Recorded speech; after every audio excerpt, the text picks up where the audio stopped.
Live from KSAT 12. Good Morning San Antonio starts right now. Hey, good morning to you. It's Tuesday, April 12th. We begin with late-breaking news out of New York City. We just sent out a push alert about 15 minutes ago.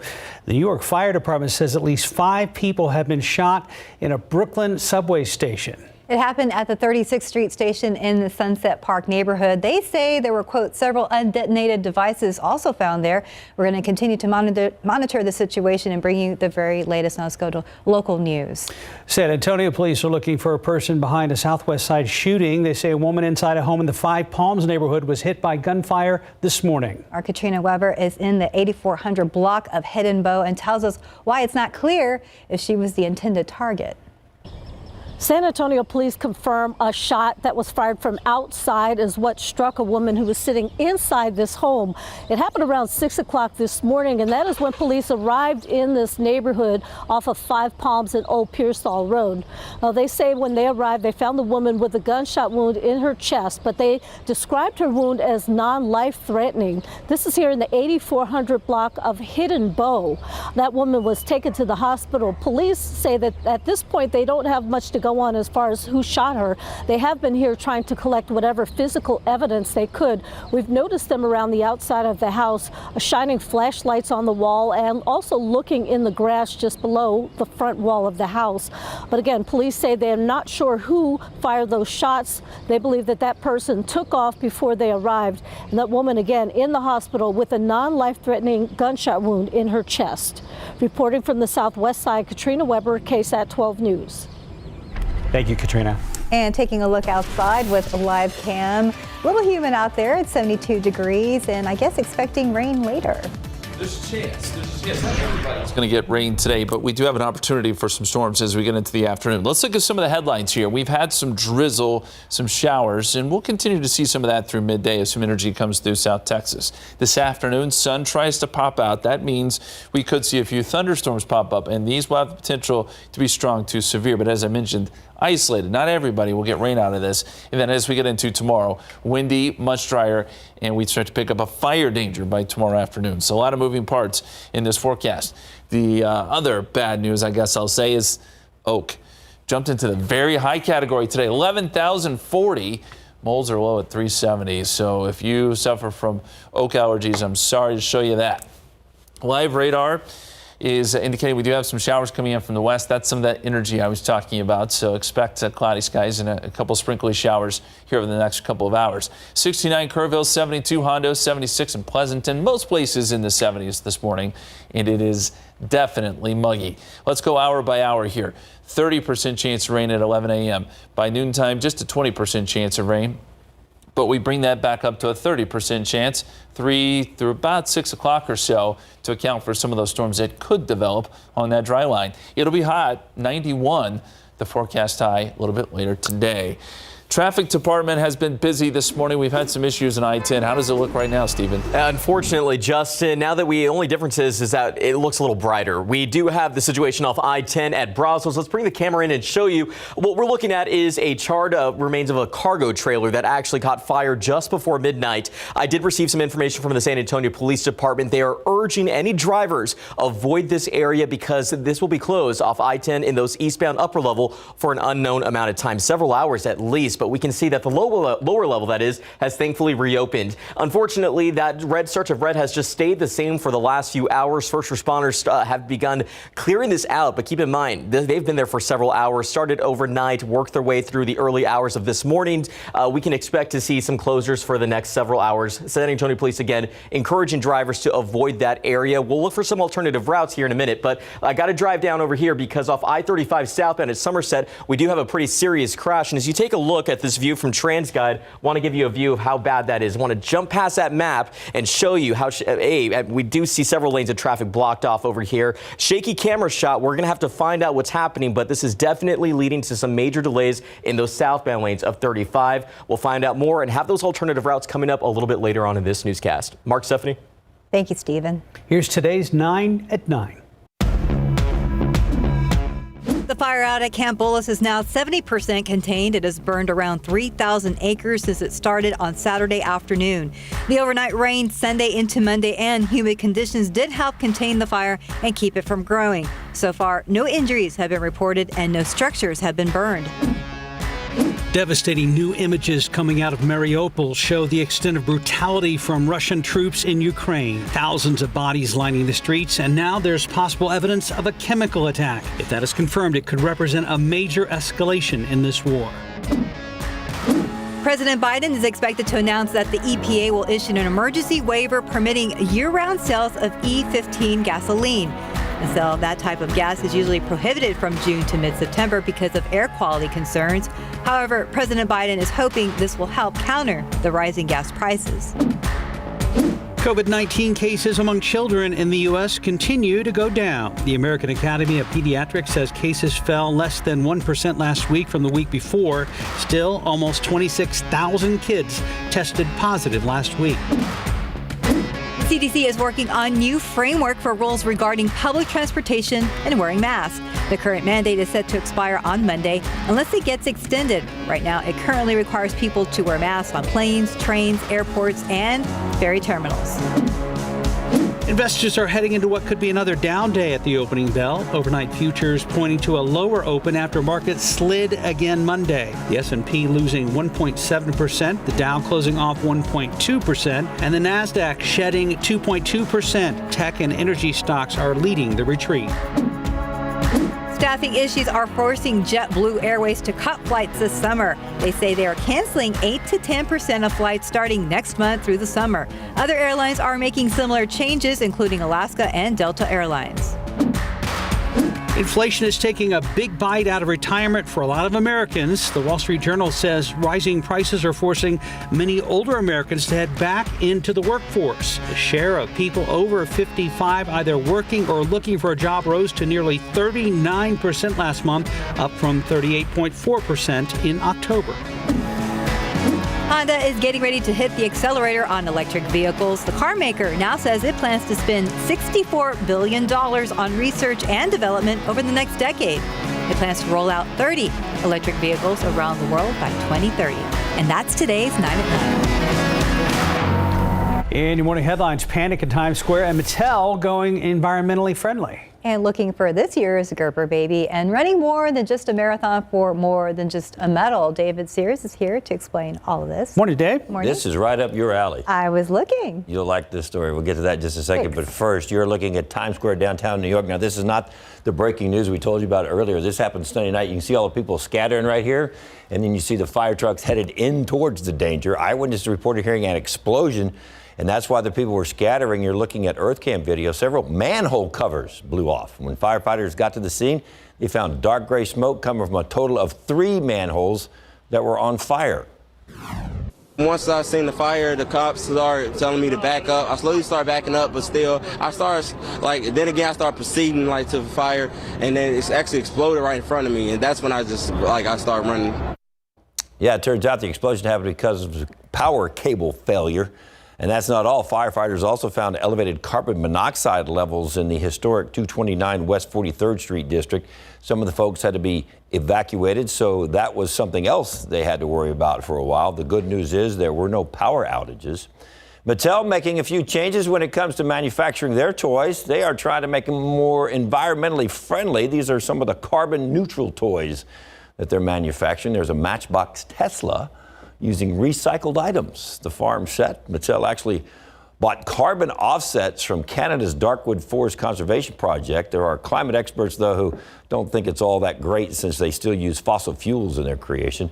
Mattel says by the end of the decade, all their packaging will be from recycled material of bio-based plastic. And if you have a baby or a grandbaby that has the photogenic face, they all do. Here is your chance for your baby to be famous. Gerber Baby Food is looking for the 2022 Gerber. Submit your baby pictures. The winner will be the spokesbaby and chief growing officer. He or she will be featured on the baby food company's social media channels and in its ad campaigns throughout the rest of the year. They're all going to get $25,000 in a prize as well. Gerber taking it a step further this time. They're going to match that prize with a $25,000 donation to the March of Dimes maternal and infant health programs. Besides having the cutest face ever, Gerber says they are also looking for one of those irresistible giggles and a lovable personality. Parents and guardians of kids up to 4 years old can submit photos and videos of them smiling and giggling to Gerber's portal before Friday. And there is a new record for running around Central Park. That is marathoner Oz Perlman. He is the new record holder. But it wasn't just about the run. Oz wanted to do something for the children of Ukraine. First, he dressed in the Ukrainian colors. Then he took off around the park.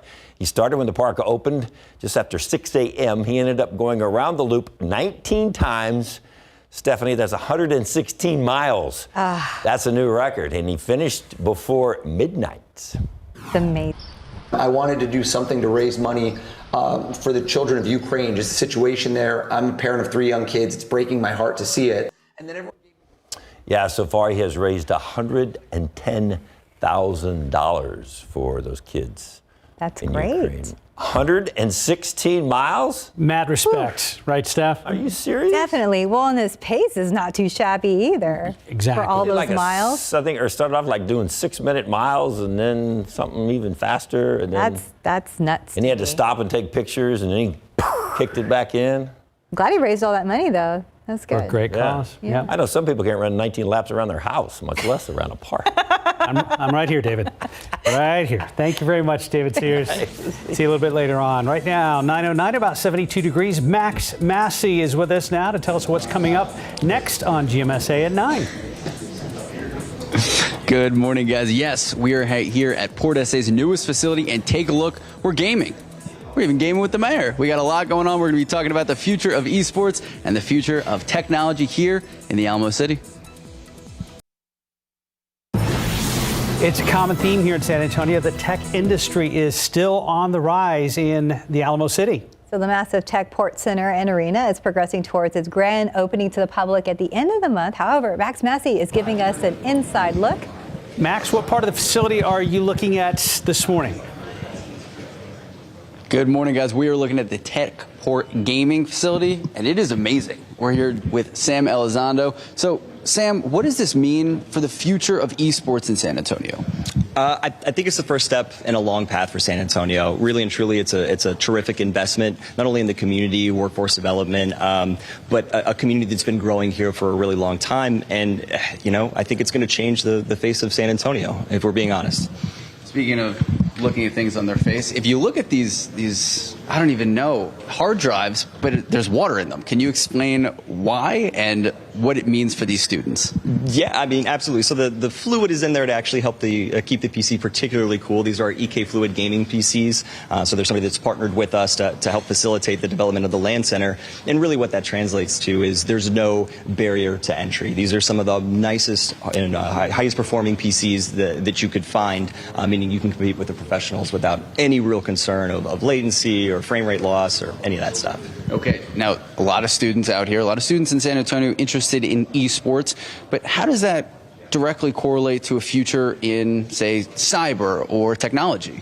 I mean, just being around a computer, right? Depending on the age that we're talking about, I think getting them close and on the hardware is a great segue into a ton of careers, not just computer and hardware management or cybersecurity. I mean, just teaching somebody to type without actually looking at the keys is probably a great way to start. You're running away from me.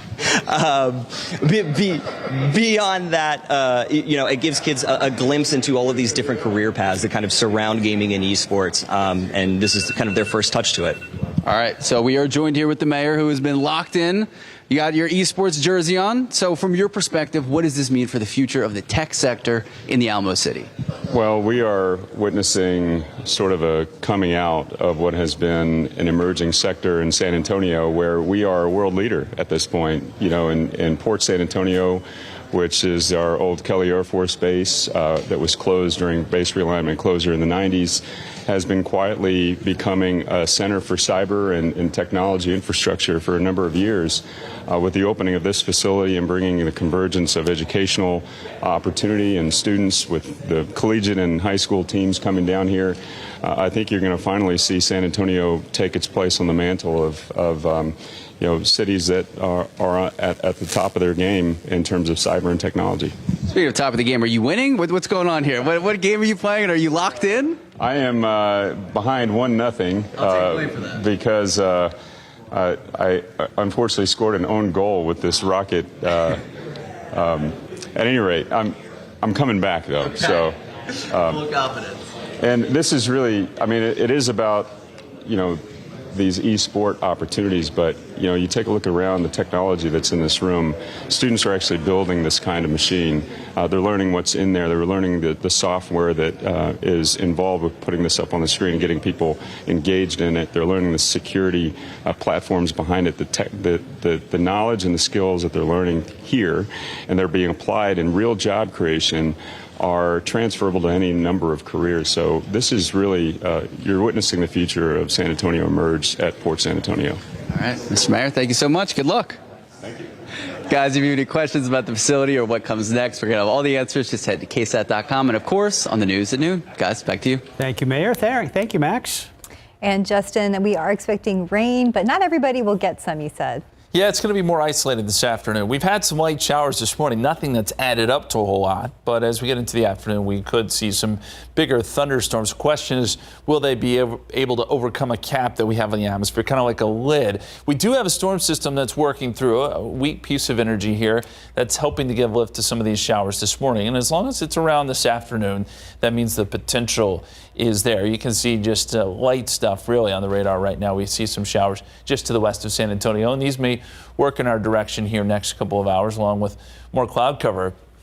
Temperatures 72 degrees at the airport, 73 in New Braunfels, 69 in Kerrville, 72 down there in Devine, 76 right now in Stinson. Wind gusts, well, they'll be up today. We're talking wind gusts 20 to 25 out of the south. Gusty winds today and again tomorrow. And with the gusty winds out west today, the air is dry here for places like Rock Springs, Del Rio, and Uvalde, so there is a high fire threat. Not only there, but all of West Texas. In fact, the Panhandle could see some quickly spreading wildfires today. It's going to be an issue. That's on the dry side of things. We have a dry line which separates the dry air from the more humid air. And on the humid side of things, we have to worry about severe weather. A good chance of severe storms, Dallas down to Waco. But even as far south as San Antonio, there is a potential there. On a scale of 1 to 5, we're talking about a 2 here. So there is a risk if storms can get going along the dry line. The main threats, hail, gusty winds. I think hail probably leads the way here with any of these storms that do again develop. Let's look at the futurecast. And this is just one of our models. And the models haven't been super consistent on this. But by 3 o'clock, it does show a couple of cells trying to pop up and then maybe growing into a larger storm here. Don't pay too close attention to the exact location, but just a general idea that this is trying to get storms going right around the dinner time. Or maybe 5, 6 o'clock. And then as we get into tonight, clouds build back in briefly because we get a front coming through by midday tomorrow, and that draws in that drier air. We get gusty winds out of the northwest tomorrow, so a change. And that means we have a fire threat here. So we go from having a threat for storms to seeing very dry conditions, and this will probably be upgraded to a red flag warning tomorrow. Here's our forecast hour by hour. 30% chance of rain 11 o'clock. We'll go with just a 20% chance at noon, but bring it back to a 30% chance by, say, 3, 4 o'clock. And that's that window when we could see some of those storms. Winds will be out of the south. Again, gusty 20 to 25 miles per hour with those gusts. Temperatures eventually fall back into the 80s and 70s by 9 p.m. And there again is the forecast. As we look at the extended forecast, we'll go 94 tomorrow. There's that fire danger there, windy. 88 Thursday after starting off at 53. So Thursday and Friday look pretty good. I will say we have a few chances for a storm or two over the weekend. Nothing that's too drastic. I think you can keep your Easter plans. Just know that it will be A, warm and humid, and B, there's a chance for a couple of isolated storms. All right, thank you, Chester. Real quick, 9:20, as we go to break, we want to update you on the situation in New York City. The new headline from AP, 5-shot unexploded devices found at New York City train station. Yeah, it looks like 13 people were injured and that there was a suspect, and that suspect took off. This is happening at 36th Street Station and Sunset in Sunset Park neighborhood. Yeah, now to be clear, this is not happening in Manhattan. It's happening across the East River there in Brooklyn. They're saying that the suspect apparently fled the scene there in Brooklyn wearing a construction vest and a gas mask. But of course, in a post 9/11 world, assume that there is a massive first responder response there to that New York City area station after 5 people were shot just a short time ago. Yeah, there are photos coming out that shows the passengers lying on the floor of the station. And of course, we will keep you updated as we get that information available. Be right back. Weeks after the slap scene around the world, Chris Rock announces he's coming to San Antonio. And new info this year if you plan to head out to the parks for Easter Sunday. Plus, there are dragons at a beach in Texas, but they're not the kind you're likely familiar with. RJ Markets tells us about some trending stories on KSAT.com. Morning. Good morning, guys. You know, I remember after the Oscars incident, I looked at the tour dates, and San Antonio was not on there. There was no Texas dates on there, but now there are definitely Texas dates here for comedian Chris Rock, as he is announcing he is headed to the Alamo City for a show at the Majestic Theater. So Rock said that he's adding a San Antonio date on his Ego Death World Tour. And this comes weeks following the Will Smith slap. And you'll have to wait a bit to watch Chris Rock live. That show will be on November 10th. But tickets, get this, go on sale tomorrow at 10 a.m. So prices right now starting at $49.75, so about $50, and they'll be on sale at majesticempire.com. So Rock announced his tour, the first one in 5 years, a month before the onstage incident at the Oscars. But it didn't include any stops here in San Antonio or throughout the state. And as we've seen after this whole thing at the Oscars, ticket prices for his shows have skyrocketed since that all took place. So I imagine if you don't get those right away, they're probably going to be a little pricey on the while you can. Sellers market. Yeah, definitely. All right, guys, now to some news about dragons, and not the Hollywood or movie type, but actual small, tiny dragons on Texas beaches. Officials with the University of Texas Marine Science Institute say blue dragons have been spotted for a second time in 2 years along the state beaches. The dragons are a type of slug, so not a real dragon, with a bluish kind of glowing look. And officials with the Mission Aransas Reserve posted photos of the dragons on Facebook the other day. You can see them right there on your screen. And even though the dragons look pretty and safe to touch, if you spot one along the beach, officials are asking that you definitely do not grab it or touch it, because despite their small size, these blue dragons pack quite a punch with their sting and can also be venomous. So interesting findings there. Don't do it. All right, Glad they're tiny. Easter's almost here. Easter is here, yeah. So we've gotten Fiesta in the rearview mirror, had a great time. So now it's time to look ahead to this weekend, and that, of course, is Easter, which is always a big weekend here in the city of San Antonio. And good news for families, the city is lifting the curfew for this weekend after that 2-year ban on Eastern camping at San Antonio parks because, of course, of COVID. So Parks and Recreation Department officials said the typical park curfew will be lifted at 9 city parks for the Easter holiday. The curfew lifts at 11 p.m. Thursday and resumes at 11 p.m. Sunday night. And overnight camping will now also be allowed at 5 parks. That includes some of the big ones here, Brackenridge, McAllister, and San Pedro Park. So that tradition coming back. Fiesta is back. I feel like we're getting a lot of the springtime traditions back here in San Antonio. A bunch of happy campers. Definitely. That's a good way to All put around. it. Thank you, RJ. There's Thanks, much more guys. ahead on GMSA at 9. Including a look behind the kitchen door at one West Side restaurant that has some issues to fix before their next inspection. Plus, the family of a man killed. Speaking about the Bexar County Sheriff's Office's deadly mistake, a story getting a lot of attention online. And a quick look at the roads with trans guides. Still a mess there at I-35 at New Laredo Highway. We'll be checking in with Stephen Cavazos very soon. Good morning, everyone. Time now is just about 9:30. Let's get a look at I-10 at Brazos. Looks like we do have some great progress to report. That cargo truck that had caught fire earlier, just before midnight last night, looks like first responders have been able to get that almost cleared out. But of course, we are still seeing a slowdown in that area. This is a spot that SAPD, San Antonio Police, want drivers to avoid at least until they clear this scene up. We got to give them plenty of room and a break here. While we're seeing some progress there, we have another issue here off 35 at New New Laredo Highway. Plenty of flashing lights out there. KSAT has listed that this stretch of the highway is going to be closed for an unseen amount of time. So let's go ahead and start here on the map. We see that crash detected in the southbound lanes there at Somerset. Have a small buildup right now, but nothing too drastic that is going to cause any concern for anyone maybe making their way in those southbound lanes. But of course, it's going to be closed, so you may have to find a different route, and we'll continue to look for those routes. But an area, again, that you still have to avoid is going to be right here, I-10 eastbound at Brazos, where we did have that 18-wheeler that caught fire earlier. Slight slowdown, not as bad as what we've been seeing, but just as a reminder, avoid the area and exit I-10 eastbound. If you're heading in those lanes, exit West Avenue. What you can do there is take that turnaround and get onto Bassi Road, then San Pedro, and then you'll hit the downtown area. May hit a few traffic lights, but it is better than being caught in that mess. But this is also going to be the new issue that we'll be keeping a close eye on, and of course, look for those alternative routes. Guys. Thank you, Stephen. Well, it's a story that's been getting a lot of attention. The Bexar County Sheriff's Office admitting to a clerical error in regards to a search warrant in a West Side standoff last week where a deputy was shot and a suspect was killed. Lee Waldman spoke to the family of 18-year-old Robert Inocencio, who said they believe BCSO made a deadly mistake. I want justice for him because I don't think they're here for the right person. I just think they messed up a lot. 18-year-old Robert Inocencio's uncle, Isaac Martinez, and mother, Amanda Inocencio, are struggling less than a week after his death. They destroyed me. He was my baby.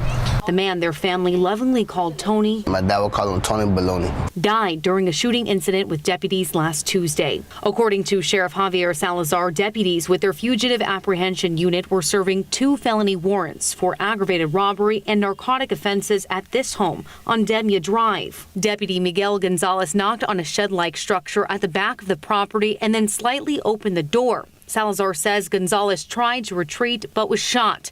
Another deputy returned fire. Inocencio was eventually found dead inside of the shed by a drone. It's not clear if the shot was self-inflicted or from a deputy. Now we're learning one warrant that was served did not have Inocencio's name on it. Because they weren't here for him. I don't think they were.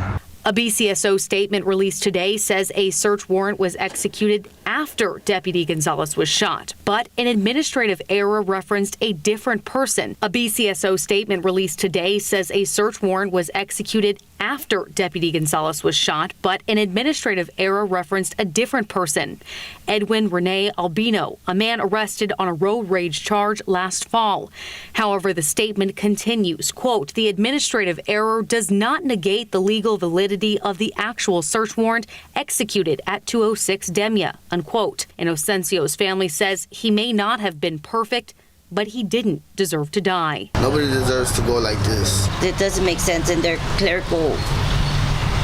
It just doesn't make sense to me. Lee Waldman, KSAT 12 News. And the Bexar County Sheriff's Office says they'll be releasing body camera footage of the shooting in the coming days. Deputy Miguel Gonzalez is recovering after being released from the hospital on Friday. Okay, let's go outside with a live cam right now, see how things are looking out there. What could happen this afternoon, Justin Horn? Well, we're starting to see some blue sky there. So once we get some heating and the atmosphere becomes destabilized, we could see a few thunderstorms popping up during the afternoon and evening hours. We do need rain. We don't want the severe weather, obviously, but let me show you the aquifer and where we stand. Today at 648.5, the 10-day rolling average is now below 650. So you can expect within a day or so that sauce customers will go into stage 2 restrictions, which it's still once a week watering. Not too much changes other than the time is a little more restrictive, 7 to 11 a.m. and 7 to 11 p.m. So just a heads up, we're likely going into stage 2. And we do need the rain. Of course, Oak in the very high category, that's the other big story this morning, 11,040. I know it's getting to a lot of people. It's at its highest number so far this season. We'll see where it goes tomorrow. Temperature 72 at the airport, 70 Kerrville, 74 Uvalde, 60s for Bernie Stage, Boulevardy. And yes, we are seeing some breaks in those clouds. The forecast calls for quite a bit of cloud cover through the lunch hour. About a 40% chance of some showers this morning, some drizzle, although that's starting to kind of wind down. And then we'll see rain chances pick back up a little bit as we get into this evening, and we could see a couple strong storms. As we said, temperatures close to 90 degrees. We're going to detail all of that for you. Talk about tomorrow, too, which brings a bit of a change to the forecast. That's coming up in just a few minutes. Thank you, Justin. Improvised ice baths and a green fuzzy buildup, what was found at a Westside Taco House. When we went behind the kitchen door, the restaurant now ordered to undergo another inspection. Rocky's Taco House at the corner of Couples and Academy is on the city's southwest side. Metro Health gave the restaurant a score of 79 after a visit last month. They found a fuzzy green buildup on a towel, actually transferring to a cutting board it was sitting on. Metro Health also noted a need for a cooling unit because the restaurant was using makeshift ice baths instead, which is typically a way to thaw certain foods. Inspectors tested some of the food in those ice bins and it did not meet appropriate standards. But it's not all bad news. Several local restaurants passed with fantastic scores, perfect ones indeed, including the Burger King on Potranco just inside Loop 1604. Congratulations. Also Lemongrass Thai off 281 near Thousand Oaks, and Luciano Pizzeria inside North Star Mall. And finally, Marble Slab Creamery off Culebra just inside 1604. Just a few of the perfect scores. You'll find a much full list, including some other scores, on our website in the Behind the Kitchen Door section. Well, solutions offer hope, and that is the focus of a new program we have called Solutionaries. It's a new special put together by our parent company, Graham Media, and focuses on solutions to some of our biggest challenges. Each episode focuses on effective responses to problems and offers viewers way that they can join the effort for positive change. Our latest episode takes on inflation. And RJ Marcus introduces us to a local nonprofit called King's Compassion, whose focus is on seniors who have been hit especially hard by rising costs.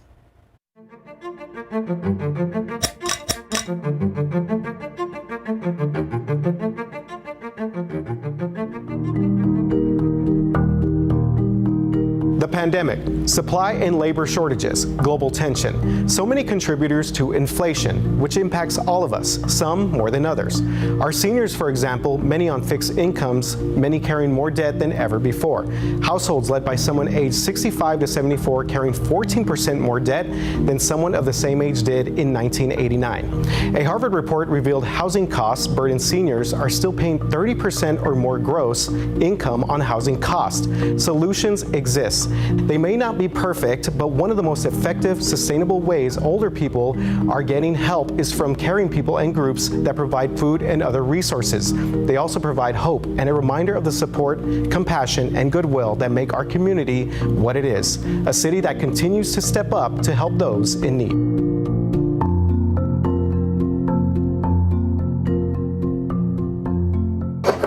We help the folks that are 65 and older and that are living at or below the poverty level. And so imagine living on $800, needing to buy groceries, medications, pay your utilities, trying to maintain your home or insurance or whatever else we have. And so for us, what we really felt is we want to help the elderly be able to maintain their independence and stay at home as long as they can, right? As an example, every year we will actually choose the home of one of our seniors, usually the one that needs it the most, and Robert will go ahead and sit down and evaluate what's it gonna take. You do have a friend. Yeah.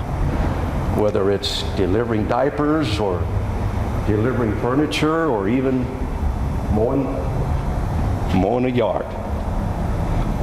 It's bringing value not just to them, but to their property. You know, to our dying breath, we should be able to feel that we're loved and cared for, and that we're important.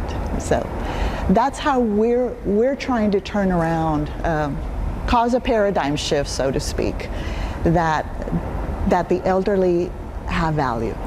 You know, because one day, unless we pass away beforehand, you know, we'll all get there.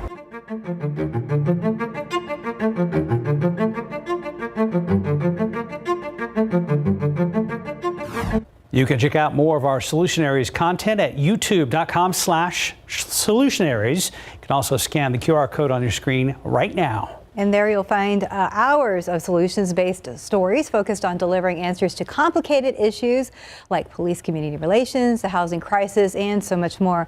So be sure to like, share, and subscribe.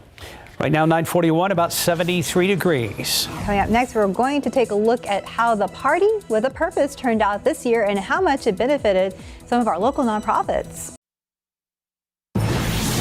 Party's over, but the impact of this year's Fiesta will be felt for some time. For many local nonprofits like the King William Association, the city's Party with a Purpose serves as that organization's main fundraiser. So executive director of the King William Association says the previous 2 years were a struggle without the event. She says they had to cut back staff hours and sell the building they owned, but the turnout this year will help them tremendously. Gross sales were higher than in the previous 2 years. Now, Taste to New Orleans also returned. Organizers with the Zulu Association told us the 3-day event benefits the Zulu College Scholarship Program and Donate Life. Fiesta 2022 did not just benefit local nonprofits. Many local businesses also saw an uptick in customers, especially those along the new parade route. Justin Horn joined us now with a time lapse of how our day has unfolded weather-wise. Yeah, it started out kind of damp. We had some drizzle, some fog this morning. A lot of cloud cover. It's been very humid, and now we're starting to see some peaks of sun even here around San Antonio. So let's take you through time here. And you can see the roads were a little bit wet during that morning commute. Those low clouds and the ceilings trying to lift a little bit just here in the last couple of hours. 72 at the airport. Dew point is at 69. Southeasterly winds at 13 miles per hour, and they're going to be a little bit gusty. We mentioned the aquifer really dropping. We need the rain, and there is a little bit out there. We've seen some light returns generally to the west of San Antonio this morning, and those have been slowly working their way towards our area, but everything here is very, very light. As we look at the satellite picture, you can see there are some breaks in those clouds starting to show up, especially south of town, and that's where you're going to find some of those warmer readings. 76 at Stinson, but it's already up to 79 in Pleasanton with a little bit of sun there. You can see what the sun does for those temperatures. 72 at the airport, 70 in Boulevardy, 71 right now at Canyon Lake. Dew points are sky high in the 70s, and so that makes the air feel very, very thick. What we have setting up here across Texas is a very sharp dry line. So to the east of it, we have a lot of moisture.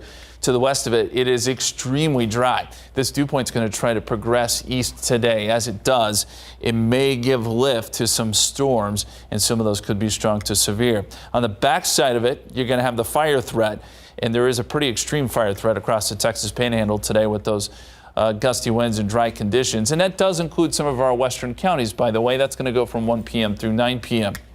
Out ahead of the dry line, we have the risk for the severe weather. And this, by the way, stretches all the way up to Nebraska. It's a large area, Oklahoma all the way down into Texas. And one little bullseye here, Dallas to Waco. That's where the best chance of severe weather in Texas will be today. But we have a shot here, scattered, I would say, a chance of some strong storms. And that includes San Antonio, points north and east. The main threats will be hail. We could see some large hail with some of the bigger storms. Wind gusts also a possibility. The tornado threat is low, as is the flooding threat. And as we look at the futurecast here, by 3 p.m., and this is just one of our models, it does show some cells trying to pop up along the dry line and then work their way east right around 5 o'clock or so. And that would be the time frame we would watch, 3 to about 8 p.m., where we could see some of these storms really develop and gain some strength. Overnight, maybe just a shower or two, and then we get a front coming through by midday tomorrow. This front does not cool us down. It brings gusty winds, and it brings that dry air that's up across West Texas, brings it down here, and now we have to worry about the threat for some grass fires tomorrow. Fire weather watch in effect. That includes San Antonio. This will likely go into a red flag warning by tomorrow.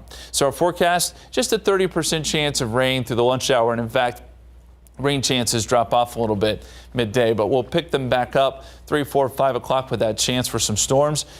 Once the sun comes up, sun comes out, I should say, temperatures will be close to 90 this afternoon. And then we'll see those numbers drop into the 80s and eventually 70s by 9 p.m. Rain chances start to diminish once the sun goes down, by the way. Extended forecast, 94 tomorrow, so it is going to be awful hot. With that dry air funneling in here. 88 Thursday, 85 for Good Friday, mostly cloudy. And then over the weekend, we'll see morning clouds and then some afternoon sun and maybe a storm or two Saturday and Sunday. Right now, it doesn't look like it'll be terribly widespread, so your Easter plans should be just fine. But no, it is going to be warm and humid. 92 both days. And by the way, we'll be watching the radar closely this evening. If anything does pop up, we'll let you know. KSAT weather app is one of the best places you can go to get all of that information. All right, Justin, we'll be checking. Thank you. Yep. It's about 10 till 73 degrees. We'll be right back. And we're getting back to that breaking news out of New York. Police are searching for a gunman after multiple people were shot on the New York City subway system during the morning rush hour. That's according to police sources. 13 people were hurt, according to the FDNY. It's not immediately clear how many of the injured were shot. We're now taking a live look at the scene.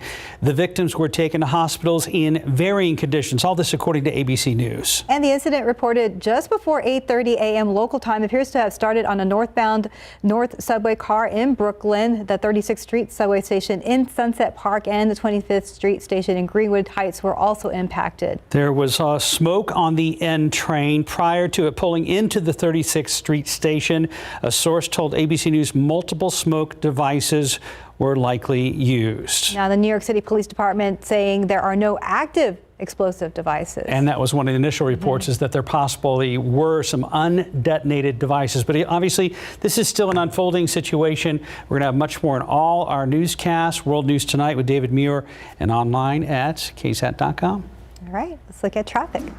I-10 at Brazos, finally. It does look like the roads have cleared out there. No need to rush through that spot. Of course, if you've been with us, that is, throughout the morning, we do know that has been a troubled area due to an 18-wheeler that caught fire just before midnight. Thankfully, those first responders were able to clear it out. It did take several hours, so now we are seeing some pavement, which is some good news, and less traffic in that area. But the big problem is going to be now here. This is off I-35 at New Laredo Highway. The shot particularly actually pinpointed there at Somerset. We do have a photographer there on the scene. We do know that this may involve an 18-wheeler, and this is in the southbound lanes of 35. We are seeing that stretch of the highway closed off as first responders are working to get this scene cleared. I did reach out to the San Antonio Police Department. They are urging drivers avoid this area, and you can see that buildup of traffic that's continuing to stretch. So again, I-35 southbound at New Laredo Highway, not far from Somerset. This is again a spot that we're going to watch closely. We do have a photographer on the scene working to get information, but make sure you plan your routes ahead of time, especially if you have to travel through that spot. This is going to be there for an unprecedented amount of time, but we know that traffic is already starting to build in that lanes, in those southbound lanes of traffic. So again, just watch out for that. And just as a reminder, head over to the KSAT traffic page. That's going to have all the latest on detours and the latest updates on your commutes. Justin? Thanks, sir. 72 degrees, cloudy skies out there. We do have a chance for a few thunderstorms this afternoon. Some strong to severe. We'll be watching that prospect as we get later into today. If there are any warnings, we'll let you know. KSAT Weather App's a great way for us to give that information to you. And then windy, and we have the threat for some fire, grass fires tomorrow. Just the way it's setting up. Very dry air comes in, gusty winds, and that means it's another day with fire danger. Some red flag warnings are possible. We've got pretty good weather to end out the work week, and then some rain chances will pop up over the weekend, just a 20% chance. Justin, earlier this morning you had a graphic that showed the potential for some severe weather conditions. Sure. What is most likely this afternoon if these storms do fire up? You said they could ramp up pretty quickly. They will, if we can get them to develop. That cap's in place, but if they do develop, then hail and gusty winds will be the main threats. And this is a large area. It's not just San Antonio. This stretches all the way up into Nebraska, so it'll be a busy day across the plain. Yes, sir. So we'll watch out for it, and you'll keep us updated on the weather app. We will, All yes. right. Thank you guys for joining us today.